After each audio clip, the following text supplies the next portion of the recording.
The word jihad is mentioned in the Quran about 41 times. The words mercy, peace, and compassion are mentioned about 355 times. Yes, come in. Come on in, Riaz. Sit down, please.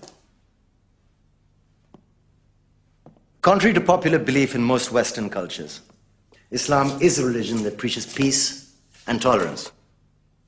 Yes, Patricia. If Islam truly is a religion that preaches peace, then how come the world's most troubled spots, the West Bank, Afghanistan, Pakistan, Iraq, they're all plagued with Islamic terrorism? Well, that depends on your definition of terrorism. Some might argue that the U.S. invasions of countries like Iraq and Afghanistan are also acts of terrorism. Those were acts of war to get rid of despotic regimes. Or a means of getting at a country's oil. Conspiracy theories. Well, May I? Yes, please. Go ahead, Riaz. Mr. Khan is right. I mean, if we're talking about terrorists, the world's biggest terrorists are the white superpowers. Come on now. No, really, stop and think about it. Explain 9/11. Okay.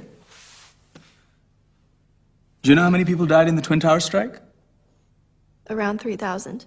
And do you have any idea how many people died in the bombing of Afghanistan? Take a wild guess. More than 15,000 people died. And that's just conservative figures. About 50,000 tons of explosives were dropped on innocent civilians.